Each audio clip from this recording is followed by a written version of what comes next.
friends, and welcome to the first episode of Groovy I Hate It Here. I'm Mercy, and this is your intro. Now, before we get into it, I just want to go over a few little things. These will include the disclaimer, trigger warning, and other causes to help out because 2020 and 2021 have both been the dumpster fire that fuels my nightmares. First, I want to go over disclaimers. This is literally a compilation of over 4 hours of just me and my friends talking about things that are happening in the world that really affect us as women, as POC, as a part of the LGBTQA plus community, as allies to other POC causes and stuff. So no hate, this is just us talking and sharing our opinions. Everybody has different opinions. It's okay to have different opinions. I also just want to say that this video was filmed kind of a while ago. It just took me a while to settle on how I wanted to present it and how I wanted to go about editing this video, so we don't talk about more recent events such as Mario Gonzalez, Ahmaud Arbery, I don't know if I'm saying that right, I'm sorry if I say that wrong, Daunte Wright, and so many others, along with the Help India Breathe campaign, as they are really struggling with the second wave of COVID right now. All links to these resources, cause, movements, anything that we talk about in this video will be linked down below, so if you want to go check that out, feel free to click in the description box because that is where they will all be. Trigger warning, we will literally be covering any and everything that really fucking sucks about 2020/2021. So if any of that affects you, I'm going to try and put trigger warnings for everybody. I will try my best, but just in case there isn't one, I'm letting you know now that we will be talking about topics like these. I'll stop talking now, and thanks for clicking. Hello and welcome everyone who is tuning in right now. I'm Mercy, and we're going to be talking about everything, pretty much. Just living in 2021 and what that's been like so far for us Americans. So I'm here today with some of my friends, and I will let them introduce themselves.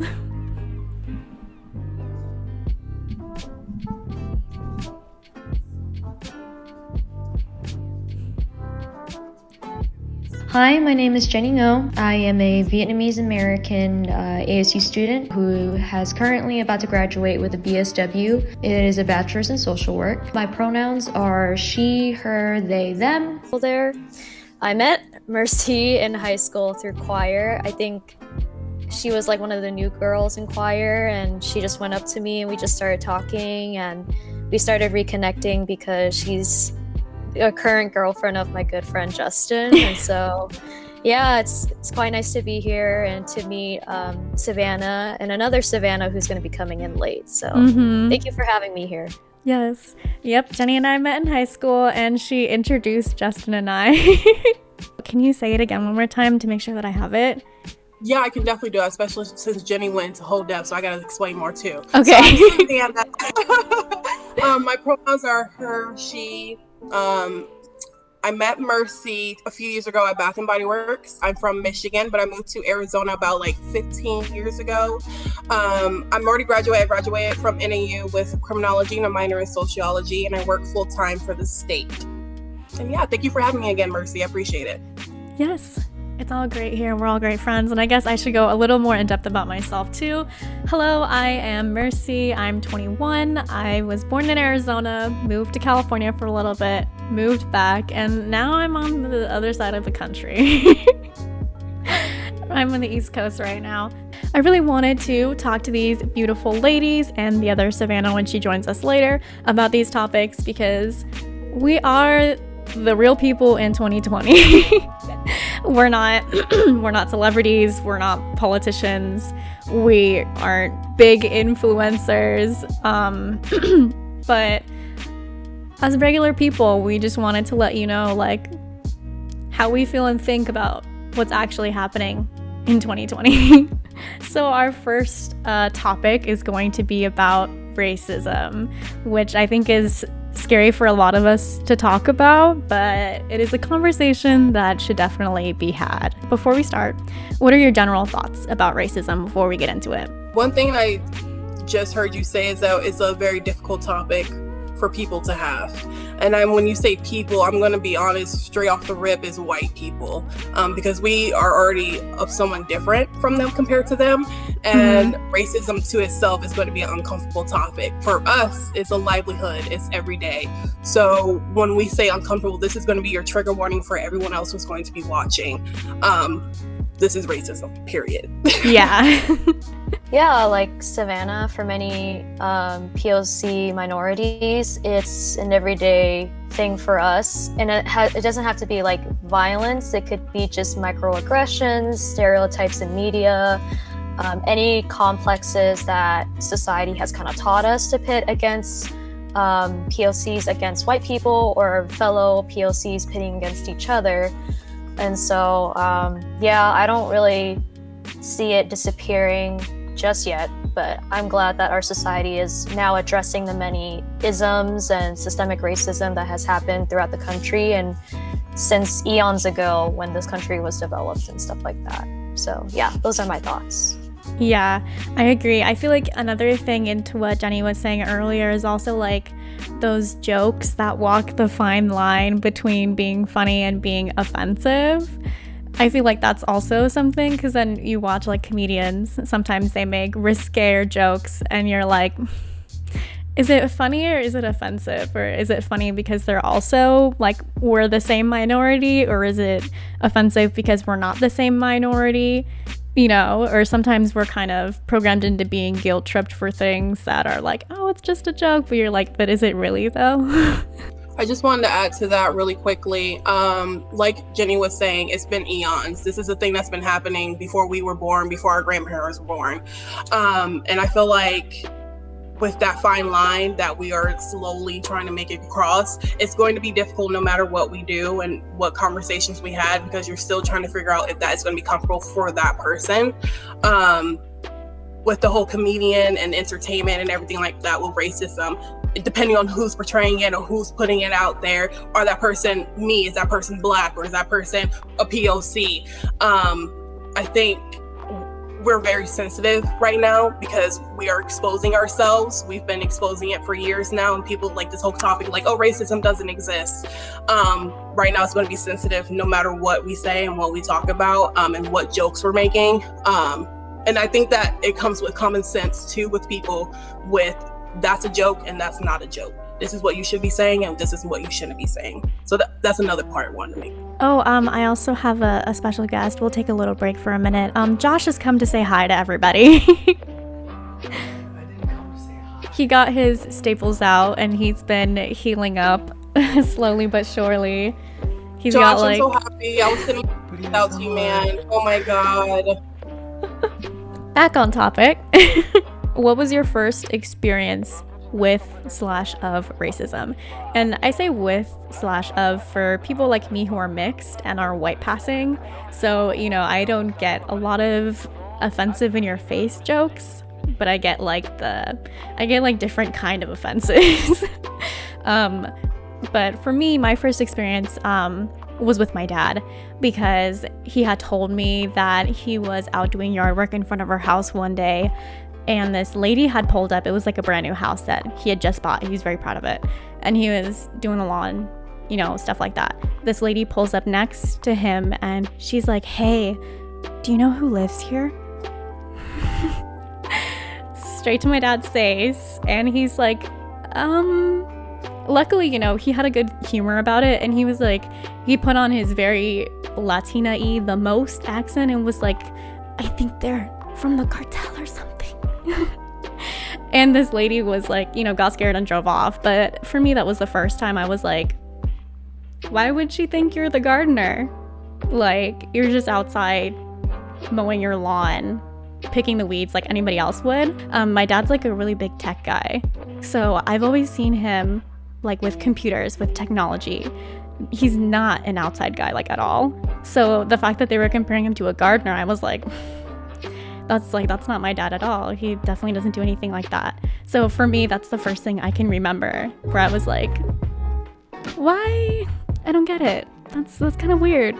So I grew up in California for 14 years, and I grew up specifically in an area where the general area I lived in, people looked like me. So they were just like fellow Vietnamese immigrants and Vietnamese American kids. I did go to an elementary school with fellow Latinx individuals and like mixed race people as well. It wasn't until I moved to Arizona, to Gilbert, which is a very white-dominated city, and I started going to high school in Mesa, like East Mesa near AAPI, and I experienced racism for the first time. I remember distinctively this one experience where I was in my English class. I was a freshman, and this white classmate of mine, I guess he was making a ruckus during study time. And I was asking him politely because he sat in front of me.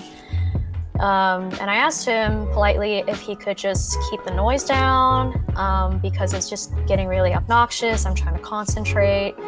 And he refused. I don't know, it's because of his ego or like he's a jock, he could do whatever he wants. And he was like, no. And so he and I just started arguing, not out loud, but just between the both of us. And out of nowhere, he calls me a chink. And that was the very first time I've ever been called that. Not even the right Asian, but, it's, I don't know. I've always been told to kind of like not make a scene.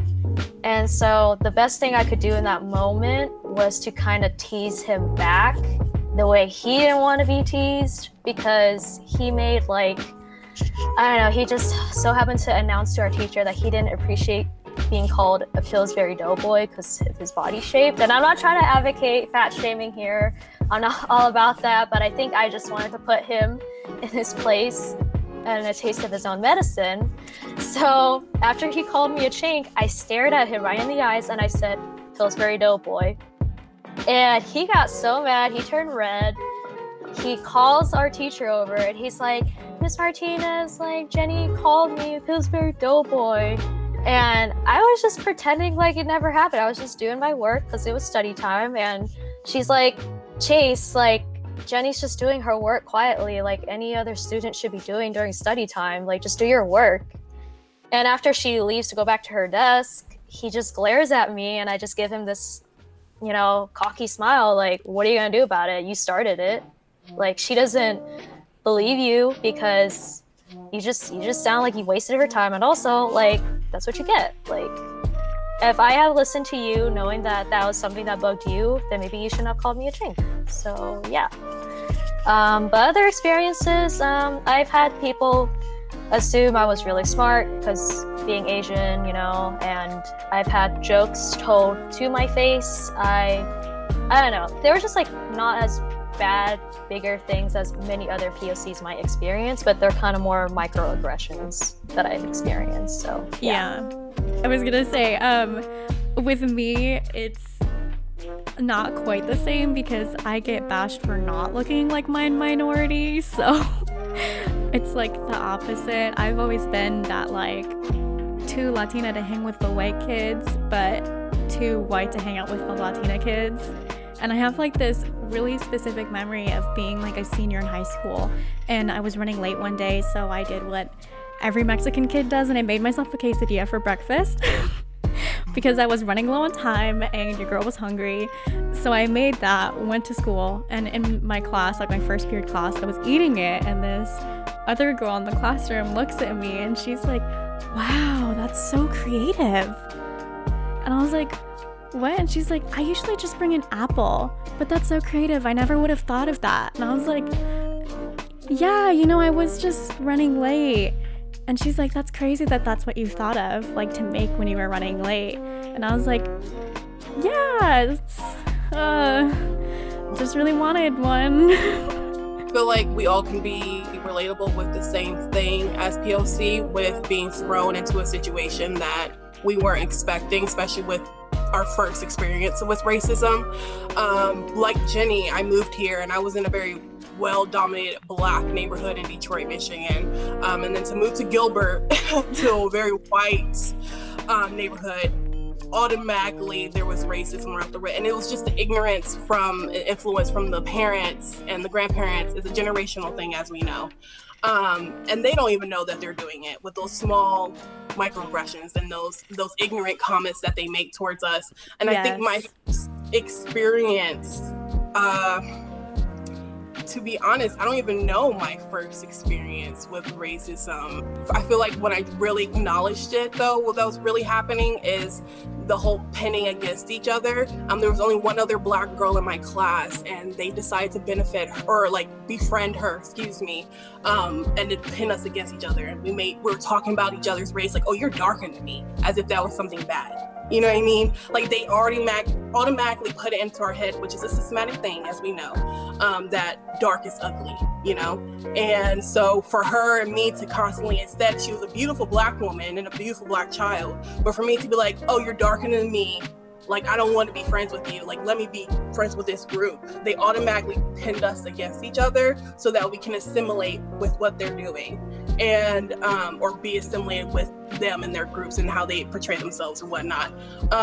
So I think that was when I fully acknowledged what was happening and my surroundings, because you automatically see that I went from like this really Black neighborhood, which was basically, to me, was segregated, because you have this fully, you know, established area, and then you go from this fully established area, and I have to go to certain parts of Arizona to see anyone like me or any other person of color. So like this suburb idea with, you know, oh, suburbs usually you have this thought in your head like it's white, you know, and if you go to like the ghetto area, it's a person of color, it's Latinos, it's Hispanics, it's Blacks, you know what I mean? So it's just like, I think that was like the whole idea itself, not necessarily an act against me, is when I acknowledged the racism that was happening in society in general. But then again, and as I grew older and I was starting to connect with the microaggressions and like the actual racism being acted towards myself, and not just in a general sense, but I think that was later on when I can fully acknowledge it when I was older, if that makes any sense to you guys. I'm sorry. Yeah.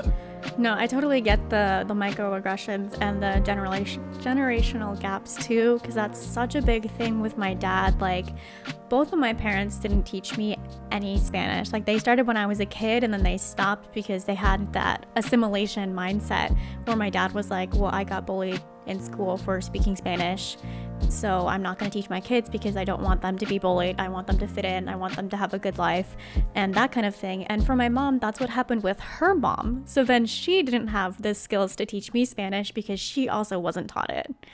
So it trickles down. But then, you know, with the microaggressions, even people in my family, I've had to be like, the comments you say about my Asian friends are not cool. It would be cool if you could stop that, because some of the things you say are offensive, and I don't want to make my friends uncomfortable, and it makes me uncomfortable, so you should not maybe do that or say that. And a lot of the times they don't even know like what's wrong about it. They're like, what's so bad about it? And you're like, can't you tell? Like, can't you see why it's rude or why it's mean? I remember, I'm not sure, I think it was the same freshman year, just a different class. I had like a TA in my high school history class who said that all Asians were the same. And of course I took offense to that, because like, I am Southeast Asian. There's different regional and geographical Asians by different ethnicities in different regions. And so of course I didn't take that lightly, because this white girl has only known about East Asians in media, never has probably traveled outside, never has traveled to the continent of Asia or even looked at an atlas or a map. But luckily I wasn't the one fighting against her by myself in class when she said that out loud. I had like 3 other people in class spoke up defending my side, and my history teacher stepped in and he told her to shut up, even though that was his TA, and told her that not all Asians are the same. They come from different regions. They may be either mixed race, or they probably have lived in a different national country of origin from their parents. You cannot say all Asians are the same. So that was like kind of like a bad experience at first, but it kind of turned into like a learning experience, because I started learning from the past couple of years that a lot of people tend to put Asians into a monolith, just to make us all look remotely the same, and believing that all Asians have like the same experiences, like having a tiger mom or dad, and things that is normally talked about in the AAPI community. I know some Asians are so engrossed into the model minority complex that they don't even see why it's so unhealthy and toxic in the first place. And I did had to talk about the model minority complex a couple of times with usually Asian men who are in like STEM or like they are really intelligent. Like my boyfriend, he grew up more affluent than I did, really well-off family. My parents work a nail salon, and you know, we just didn't really come from much. And it took a while for me to tell my boyfriend, who was valedictorian of high school, did everything like NHS, debate, you know, everything. And to me, I didn't do horribly bad in high school. I tried my best, but at the expense of my own mental health, and it kind of broke my relationship with my dad because he pressured me all the time. And so my boyfriend initially at first was trying to tell me like, your dad cares about your future, blah, blah, blah, blah, blah. But I had to tell him like, you know, that's a lot of pressure on a teenage kid who's Asian or even younger for their parents to tell them to achieve higher scores than other POCs who are even just trying their best to make it, whether it's that they're low income or they don't have enough resources around them. So it took a while for him to realize that I lived in an area where there were so many Asians around me that I was competing a lot of the time with my classmates. It wasn't until I moved here that, although it is a little bit more diverse in terms of like I get to see more Black individuals, more white individuals, more Latinx, rather than staying in Little Saigon and Westminster where all the people around me were Vietnamese. But it kind of taught me that there's just systems like the model minority complex and other systemic racism concepts kind of pit us against each other, like Savannah's experience where they pit her against another Black girl. I had to tell myself that life is not a competition. And just to see like my fellow Asian Americans compete with each other, which is so ridiculous to me, is because it becomes a really toxic thing because our parents have instilled that into us to fit in and to do better, rather than, you know, teaching us how to stop being like racist or like not even telling us how to be a decent person towards other POCs as well, which I'm pretty sure Savannah's aware that there are some anti-Black rhetoric when it comes to like stopping the Asian hate movement, because there are Asians out there who just cannot get out of that bubble in their head to think that other POCs are like still capable of being good people as well. There's just a few bad apples of the bunch in every group. I just wanted to add on that with this whole idea of stereotypes amongst us. They have this idea, and I think Jenny, from that story of that you're the TA or whatnot saying, oh, all Asians are not the same.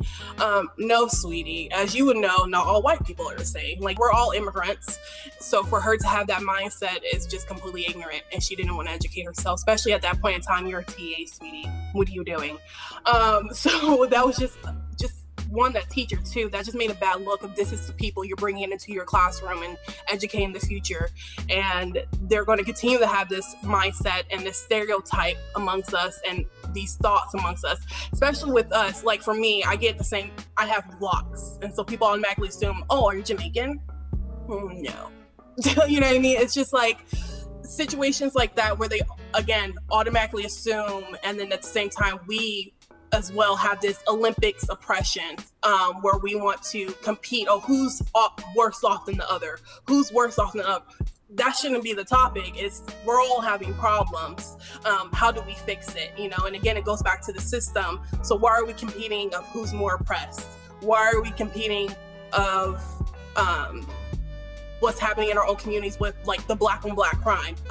It's just crime. You know what I mean? It's not like, hey, like we need to defeat this problem in our own community. No, it's crime that's happening all over the world, all in our own country. But when we have people in power who is still going against, again, because the system was never made for us. Again, I just want to state that we're all immigrants, but the system was never made for us.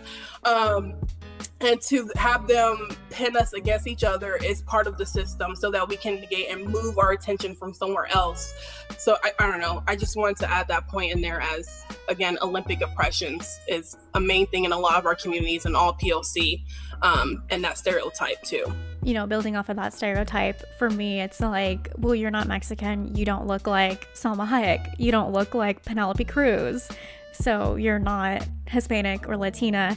And for a long time, I would like want to go and tan because I would want to be darker because I wanted to fit into this mold of what people had been telling me what a Hispanic person should look like.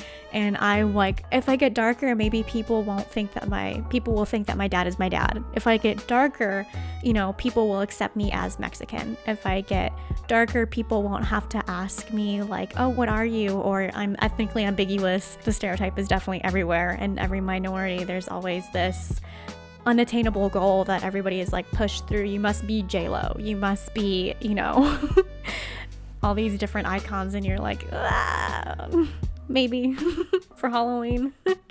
I think that's like battle with yourself and like the world as well, because you have to again assimilate to what they want, and as well as try to fit in your own community. So that's just going to be mentally draining, physically draining, and just difficult, just trying to figure out who you are, because most high schoolers, again, white high schoolers or people who are growing up and going through puberty, are just going through that. But whereas POC are going through that and trying to figure out where they're at in the world and where they stand in the world as a person of color. So I think we just have a lot more pressure. And as Mercy, as a mixed person, you're going to have that battle within your own self too, because where do you fit in? Like, I pass this way, I get it, but that's not who I am. I'm not just white. I have this culture in me. I have this. This is who I am as a general person. Please do not group me with just that one. So I don't know. I respect the girl. I respect that you have that story though, and that you've been through that, because we all have our own stories, we all have our own battles, but we have to understand to relate to one another in some type of way, some form, or we're never going to get anything fixed. Next topic is racism within POC communities. In my own community, as Black people, I've got prejudice. I've got that type of crap, especially with my mother, because she's very more light skinned. I don't know if you saw her, Mercy, or have ever met my mother. Yeah, I think I've met her once or twice. Okay, a lot of people assume like, oh, are you guys adopted? No, this is genetics. This is Black women can have all types of children. Like, you can have one that comes out with blue eyes, sweetie.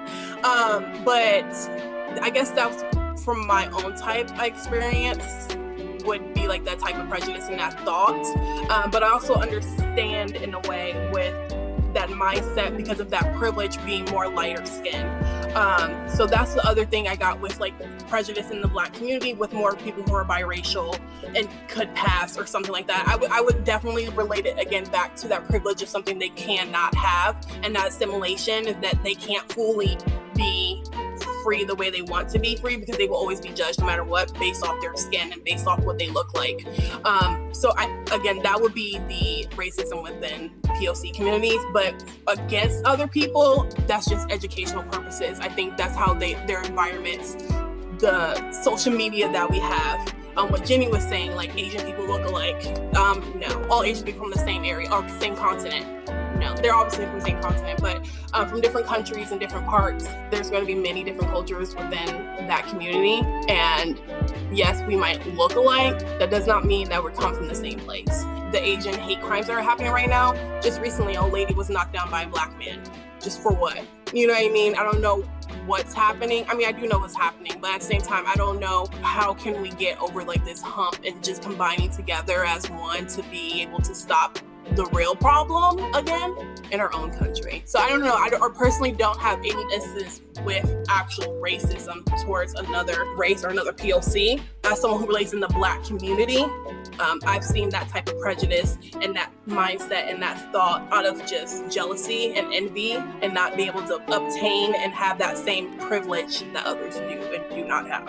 I actually was a child actress while I was living in California for like 5 years. I've had people tell me that my arm hair is like super long, and then they like pull my arm hair. One time I had my manager at the time tell me that my eyebrows were way too thick. I think I was maybe around 10 years old.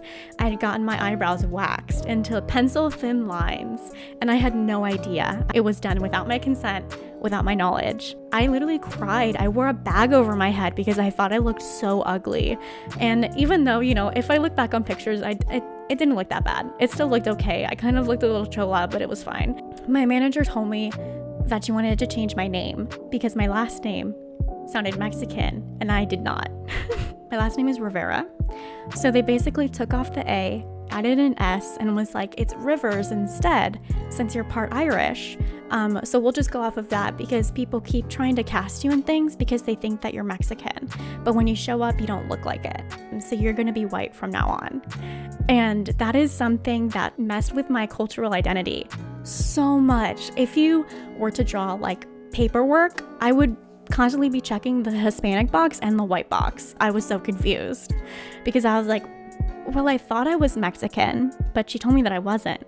And then I had to change my name. So does that mean that I'm not Mexican anymore? Do I even have a right to claim this Hispanicness? Another experience, I just want to talk about really quick. I had a quinceañera when I was 15, and people would talk smack about me behind me at this Mexican bakery of like, why is she having a quinceañera? She's too white to be having one. She shouldn't have one. Being in high school, I was just a mess. I had come hot off the trails of all of that child actress stuff into high school, into people telling me I'm just constantly not Mexican. And I struggled so much. I was so depressed. I was so anxious because I didn't know who I was. I didn't know where to go. I didn't know where to be. And it took me a really long time to be like, okay, just because I'm pale AF does not mean that I'm not Hispanic. I definitely went through a point in my life where I thought I needed to wear hoops to signify more to people that I was Hispanic enough to be here. Another thing with what Jenny said about Asians kind of being lumped into all Asians are the same. I think it's kind of the same for the Latinx community as well, because a lot of people are like, everybody's Mexican. Everybody is definitely not Mexican. I met this guy who was from Venezuela and he started speaking Spanish to me, and me and my Dora Spanish was like, I definitely don't know what you're saying. But more importantly, it didn't even sound like Spanish to me, or at least the Spanish I had grown up with. So I was just kind of like, no habla español. I thank you for sharing your story, Mercy, of child acting. I feel like every time I hear like child acting or child actors or actresses, it's always like a disaster. I don't even know how they can get away with all these things, especially putting it against children. I probably will repeat myself like a broken record a couple times with some points, but I will say like, yeah, there are some couple Asians out there who uphold white supremacy due to the model minority complex, or they just have some kind of prejudice towards other groups. I think what the AAPI community is struggling right now is to kind of dismantle white supremacy that our ancestors have kind of upheld to like assimilate here in America, and how much that like we still kind of need to focus on the important things and to not hyper focus on one thing because it will distract from all the other problems. With the whole Asian hate crimes, I don't have anything against Black people just because one bad person decides to hate on my people or inflict violence. You know, I just think that people just kind of use that to weaponize against other POCs because they feel like it's justified just because of the thing that they see on news. And I have to tell other people who have that mindset, you wouldn't really think of your Black friend or your Hispanic friend that way. You're friends with them. They wouldn't do anything bad to you. This person on the news who's done something terrible to another POC isn't a reflection of all of us. It's been really difficult because my dad, he is a Trump supporter. He's a Republican. My dad came from a country where the US came in to help out. If your viewers don't know what I'm talking about, it's the Vietnam War, where it was just a fight against communism. And so my dad, because of Trump and how he tries to pander towards communities who are torn by war trauma from communism, so my dad just automatically assumes that Trump is the best pick because they both hate communism, they both hate China. I don't get it because Trump would just see you like any other immigrant that he's just trying to deport. And with the whole China flu rhetoric that Trump has spread that increased more Asian hate crimes, my dad doesn't understand that every person that is not Asian will see you just the same as Chinese people. My dad is just way too prideful. I don't know why he has something against Chinese people. I understand that they are a product of their oppressive government, you know, a lot of censorship and they hide a lot of things. I understand, and that's valid to kind of not really be prejudiced, but just to be skeptical about their government. But that doesn't give my dad any right to trash on those people who are just as victims as we are in oppressive societies. I have some similar experiences like Savannah, where other POCs in our communities are prejudiced towards one another, whether it's colorism, whether it's your light skin, you're mixed, or you're dark skinned. It would be classism, like how much money your parents make, what type of house you live in, and what jobs your parents have. It could also be ableism. I know that the Asian community struggles so much with mental health and addressing things. They don't even realize that when you're invalidating and dismissing people's struggles, it creates a whole other problem that we don't have safe spaces for ourselves. And so we struggle, like many other POCs, with inclusivity from our own people, because again, media has kind of put us into monoliths and stereotypes that other people may start to believe that's what we should attain to, like Mercy said. I'm more of a light-skinned Asian,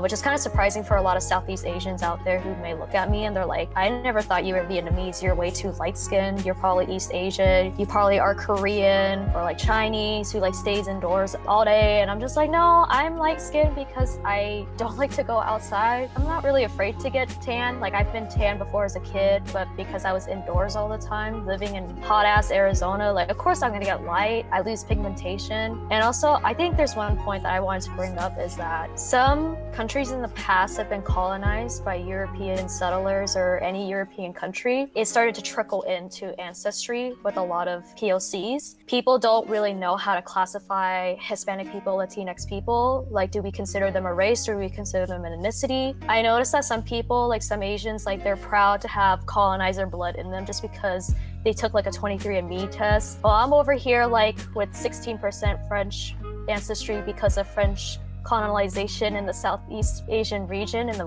way long ago, and they find that so like, oh yeah, like I have this in my blood, it's so cool. And I'm like, no, it's not. It's due to colonization. I don't think it's that cool in the first place. I'm pretty sure there's some POCs out there who may feel the same because they're like, oh shit, now I have colonizer blood. Like, it's kind of weird to even think about it because that's how it was back then. A lot of people don't like to compare the past with this traumatizing time. Oh, they probably got together and had these kids, and no, do you realize your grandmother, your great-great-grandmother was probably raped and beaten and, you know, sorry, trigger warning, or enslaved or worked to the bone, like stuff like that, where people like, they don't really understand the history behind that stuff, the horrific things that have happened to our people in the past and how we have that certain blood in us. For example, my parents in Georgia, they visited a slave plantation. They had to go inside of the house and they had actresses, and they're all like, so this is where the home is. And they just felt completely uncomfortable because they wouldn't have been welcome in that home. You know, they wouldn't have been treated the way that these actresses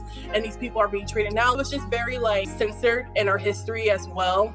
Again, in our history books and when we're learning in our education, because people think it's PG, it's what we want to hear. We're putting a band-aid on the tough stuff because it's uncomfortable. Just like we talked about in the beginning of this whole chat and this whole conversation, it's going to be uncomfortable for certain people, but you have to know it because it is your history. You know what I mean? It's gonna be uncomfortable. You're gonna have to learn either way, people. All of us have come from completely different upbringings, but yet we have such similar experiences. So the next subtopic we're going to touch on is hate crimes, and I'm not going to be talking a whole lot because there aren't really like a lot of Hispanic hate crimes. Like if you think about it, there's none that really comes to your mind except for the El Paso shooting. That was quite recently. Before that, there isn't a memorable one, which I know sounds horrible to say, but if you think about it, there's always one who marks it, one hate crime that starts the movement. And I feel like that hasn't quite happened yet. Like there's a lot of other things that happened in the Hispanic Latinx community, but none of it was the one that started the movement. And I feel like Savannah and Jenny maybe have a little more to talk about here than I do. Would you group ICE as a hate crime? It's Birmingham. I would see that as a hate crime itself from our own government. No, I totally agree. And there is no hashtag activism for the Latinx community. I feel like that should be addressed because it's like everybody else is coming to arms and the Latina community is a great ally and should be a great ally. I know that kind of fell out of the news, which is very upsetting. I've been following it and it's still happening. Children are still in cages. And I think I watched a video about it recently where it said that they were way over their capacity and it's like wall-to-wall people in each cell, even with COVID going on. I've read articles about stories about kids being like molested by these guards or sexually assaulted by them. Why isn't anybody talking about this? Why is there no hashtag activism for this? I feel like our social media is really good of passing off stuff they don't want to talk about. I just read an article about women being sterilized without their permission after going to get checkups in the same camps. Mothers being ripped from their children. It was big in that moment because celebrities got onto it. We're not talking about it enough. We're never talking about anything enough. I think a lot of these stories should stick with us as the main question of this whole conversation, this particular topic. We just tend to phase over things. We see that thing is hype in that moment, but where's the action in it? We have a lot of words and things, but we don't have any action to back things up. I think Savannah made some really great thought. The algorithm is just really terrible when it comes to addressing things like hate crimes or like racist experiences from normal people. We do go through phases where we have a movement of activism and then it just kind of falls flat. And it's not really our fault. I think it's the media's fault for sure. Basically that they want to pander to certain groups, whether the journalist piece is left-wing or right-wing, or like their audience either left or right. And so it's like really hard to understand news nowadays because you never know if they're going to come from a good, well-intended place to spread awareness, or they're just looking for money, or they're just trying to build the opposite movement of what it's trying to spread, you know, just to weaponize it against POCs. A lot of complaints from the Asian community is like the hypervisibility of BLM, which I am not for those complaints. I do think that each POC minority group deserves a platform and a movement of their own, whether it's that we have to stop ICE from deporting families and separating them, whether it's that we help find those murdered and missing Indigenous women that is still going on today, or just stopping Asian hate crimes altogether and stop police brutality and dismantling white supremacy. We all have our own struggles. I don't think any POC in the entire world has any privilege at all. We may be pitted against each other, but is that really a privilege, you know? Like, just because Savannah is more likely to get racially profiled than me and Mercy doesn't make us privileged at all. It just means that we accidentally benefit from her struggles as a Black woman in the face of police brutality and racism in our justice system as well. Nobody really has privilege. I've always been dealt with other people who didn't understand the struggles of being Asian, and they uphold the whole gaslighting Asians. You don't struggle the same as Black people or Latinx or other minorities, so why do you get to complain? It's not fair to invalidate someone else's struggles. We want people to speak out for us, to help us and advocate us as well. I don't think we should be adding more of an echo chamber of like a trauma Olympics, oppression Olympics, you know? We all agree that these things that have been happening since eons ago, these things were terrible, and now we have the tools in the future to fix it. So why sit down on your ass and complain, you know? Maybe do your research, maybe talk to people who don't even look like you, you know, get the chance to talk to them and understand that they struggle as much as we do, but it doesn't mean we get to shit on other people. So many things you forget about because the media pushes random stories. Like, what is this celebrity wearing this week? What are these TikTok stars doing here? Like, no, what about the things that actually matter? What about the things that we should really be doing something about? I mean, even if you can't make as big of a difference as you want, you can still share posts, you can still sign petitions, you can still share links, like educational links where you can. If you don't have any money because you're struggling because of COVID right now, sometimes I think like, am I doing enough? Could I do more? But then at the same time, it's like, well, I'm kind of broke right now because of COVID. So I'm doing what I can. I think with the media, it is very, I don't see color in certain moments too, because again, with that whole picking and choosing what's in the trend right now, what's in right now. Oh, Black Lives Matter. Okay, cool. Let's do hashtag Black Lives Matter. And don't be wrong, I think any publicity when it comes to that is good publicity. For so long, Black Lives Matter was, oh, it's a terrorist group. You know what I mean? It's just like how they assumed with Black Panthers, but somehow we still have the KKK. Whole towns, whole cities are just white supremacists, and they're just actively living like, oh, that's their right. Okay, so how are we pinned as terrorists, but here are these people actually doing terrorist acts against our country, yet they're not being persecuted whatsoever? I think with the media too, with put the whole Black image on your Instagram or something like that, some people just do it because it's the trend, but I appreciate it because then it's spreading it, like Jenny was saying, like, it's good, you know, we're having that conversation some way, somehow, but then it does fall off, it phases out for some reason. How do we continue those conversations? How do we keep those conversations going? As you mentioned, Mercy, the TikTok girls. We just had Jimmy Fallon on with the TikToker, I don't know her name, and she's doing all these dances, but it's Black creators. Here's the representation. Where's the shout outs and, you know, the credit going to the right individuals? I feel like our lives are built around social media. It's built through our technology. My grandfather always says that his phone is like an umbilical cord because he can never leave from it. So my grandfather, we have this information at hand. Why are we not using it? Especially with like actors or actresses. They have people in blackface, you know, trying to display to certain people. Or when they do display them, they're doing like these crazy stereotypes of, oh, black people like fried chicken or they like watermelon. Okay. Don't get me wrong, that shit fire. I love it. But like certain media is the wrong media, and then there's also good ones. So we got to make sure we put the good shit up front and put the bad in the back, or get rid of it completely. I feel like they're censoring the wrong stuff. Like, oh, you shouldn't be saying this. What do you mean? I feel like they're not really giving people the freedom of speech, and then when they are, it's given to the wrong people. It's put in the wrong hands. I feel like they're cutting voices off from the wrong people. To build off of what Savannah said, her name is Addison Rae. Even in the Jimmy Fallon thing that she did, they put the credit in the description, which is like, that's when you know that they messed up.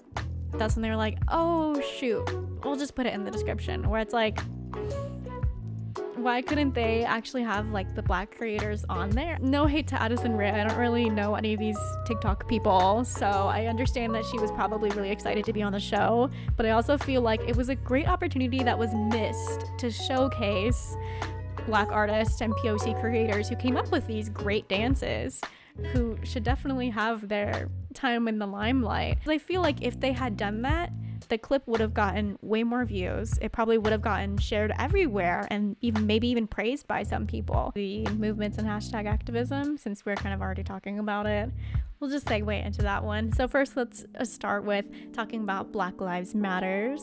I just want to talk about the whole Blue Lives Matter real quick and how they just made it to negate that.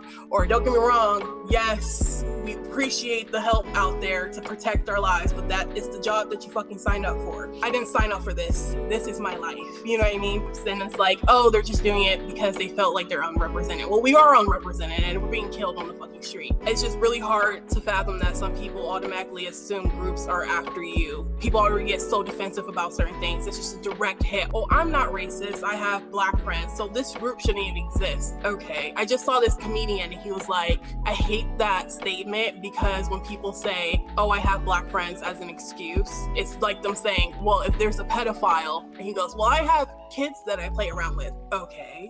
Exactly. You know what I mean? It's just like, that doesn't mean that you're not going to be doing any type of act against that person. But these whole groups that are being made, it's not even made for a justice reason like Black Lives Matter was, which was after Trayvon Martin back in 2013, if I'm correct? No, I think it was 2012. And then Blue Lives Matter was created in 2013, again, as a way to combat Black Lives Matter.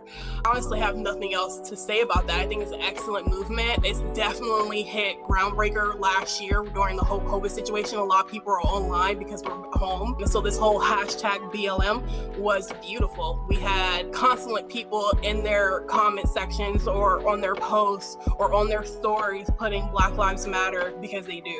And we do matter. And I think it's a very important thing that people were saying it, even if they didn't believe it. They're saying these things because it looks good or it should like give some more money. Great. If that's your thought on it, that's cool, because I am going to give you my motherfucking money for supporting my life, you know? And I think that's all I have to say about Black Lives Matter. It's a great group, and I'm glad that we have an existence for it. I saw this video recently talking about it, and the person basically was like, Black Lives Matter isn't like Black lives are above everybody else's. Everyone's lives matter. Black Lives Matter is just like, hey, we're really struggling, and we have been for a really long time. We would like to be equal. We want to be where everybody else is, which I feel like is totally reasonable. I don't know why people are like, no, don't. Wouldn't you also want to be equal with everybody else? Might be like a touchy subject, but I feel like it's the ignorance of white people. It's like another NAACP. People were very against that when it first came out. And not to compare the two, but again, they're still on the type of same platforms. But there's always going to be a type of hate when you have someone who's trying to uplift themselves and get them out of the situation. The system was never made for us. So when we have these opportunities and we have these communities and we have these sit downs and we're actually getting things done and we are exonerating folks and getting them out of prison and trying to get justice when the justice system is not doing it for us.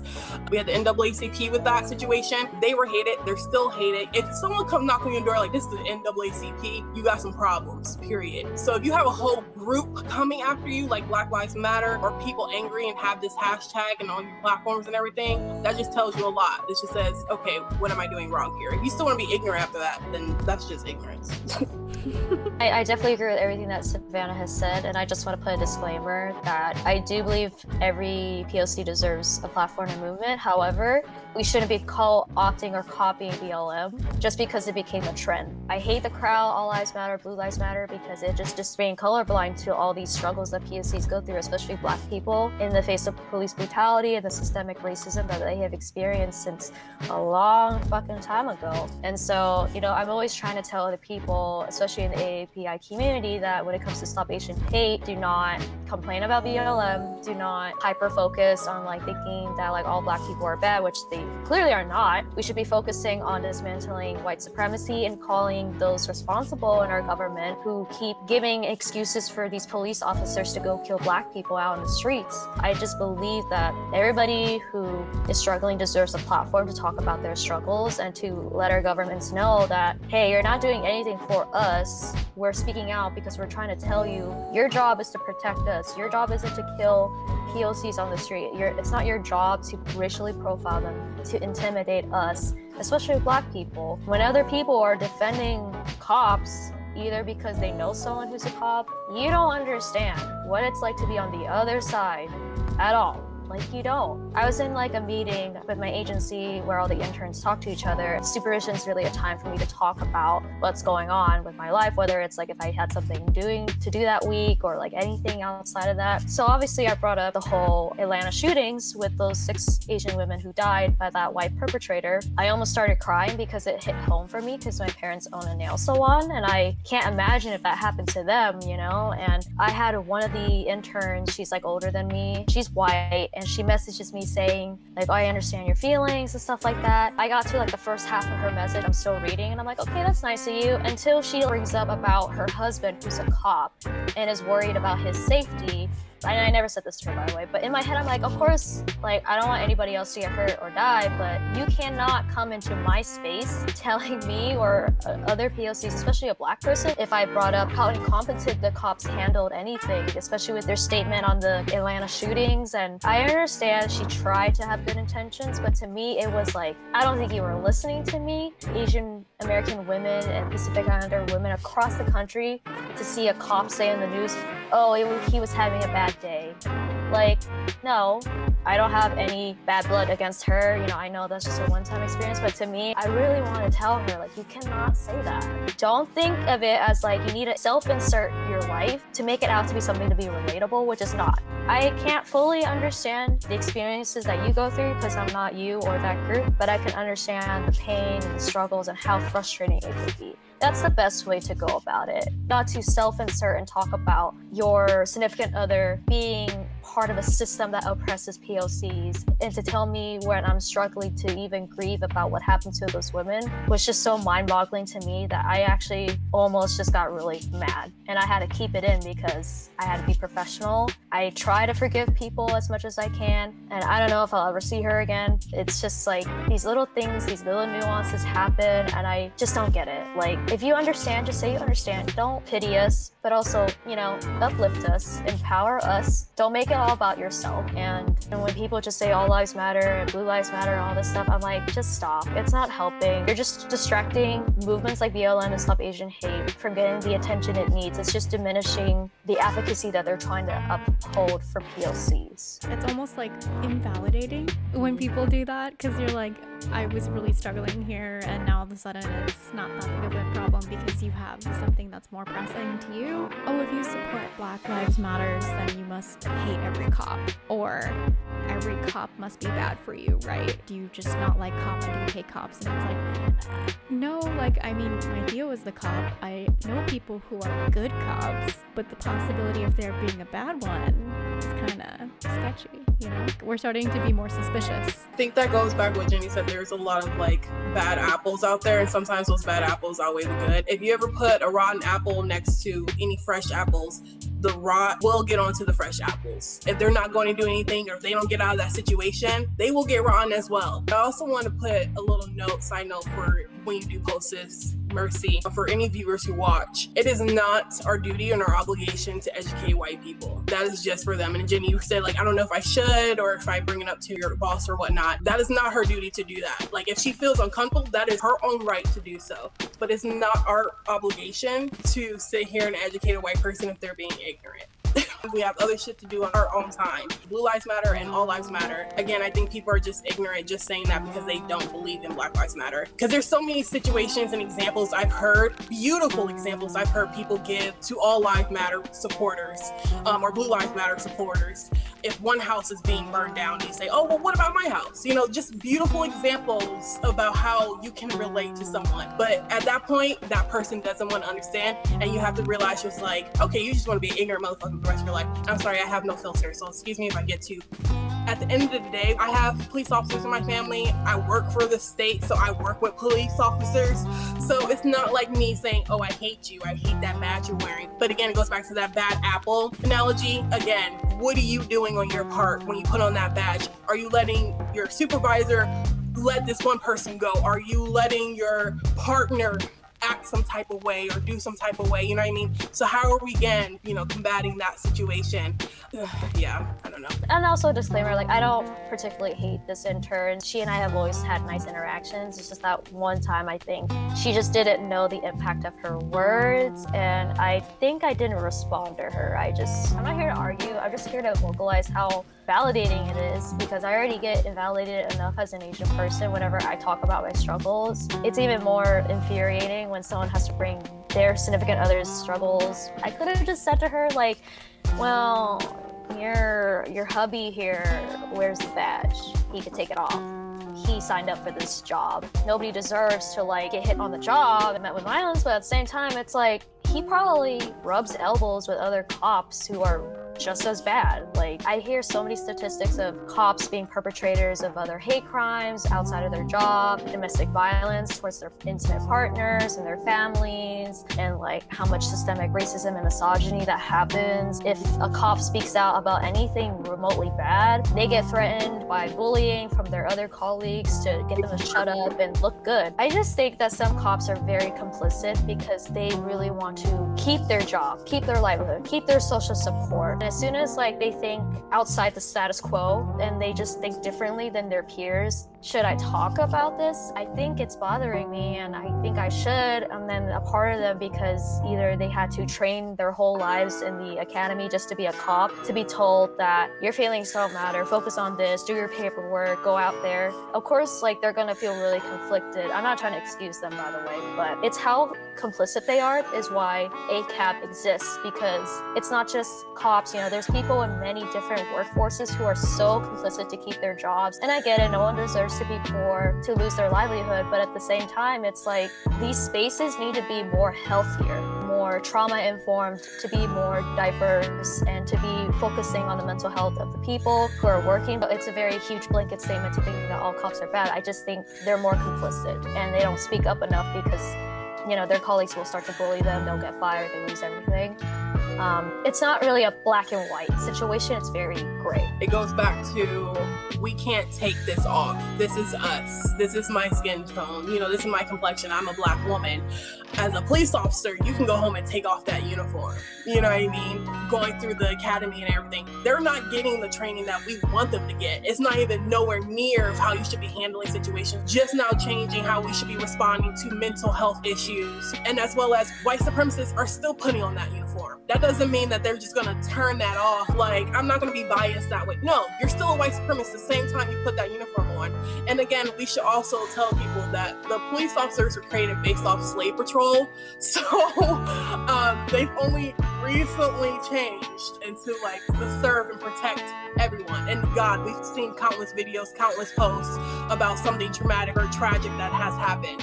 So it doesn't change when they put on that uniform, but we need to change the system of how we give out consequences and how justice should be handed out to those who do that. Because we have diplomatic or not diplomatic immunity. What is it? They removed qualified immunity for police in New York. Yeah. Yes, thank you. Basically, we are going to officially hand out rulings, or if you can help me with this again, Jenny. I think it's basically saying that cops shouldn't have to get away with things just because they uphold the badge and the power to enforce law and justice, because they shouldn't be free from it. They're just like any citizens like us. I wouldn't be able to tell who's a cop in plain clothing, you know? And just because they're an undercover cop doesn't mean they get to do whatever they like when they're not wearing their badge. They could still be capable of being bad people. Removing qualified immunity just means that these cops will not have any power to exert abuse on people. When you remove this safety net for them to not exert abuse, it tells them that, oh shit, like, we're not as powerful as we think we are. People rule the government, and the government should fear the people because our opinions matter too. We vote. It's important for them to realize that when we are slowly removing qualified immunity, it means that police are held to the same accountability as any other regular citizen who may get in trouble with the law as well. I'm back. Thank you guys so much for watching this video. If you have any more requests for later topics or questions that you want us to cover / answer, please leave a comment down below. If there's anything we talked about that you feel was factually incorrect or just needs a little more context, feel free to also comment that down below. All of the graphics that I included in here, there will be links in the description box to websites that I found them from and related cause and movements that you can help, donate to, or just educate yourself on. So those will all be down below. As I mentioned in the intro, this is a 2-part video, but part 2 is already out because I didn't want to wait. I'm releasing them at the same time, so it should be linked right in this next clip with the title card. So I will see you guys later in part 2.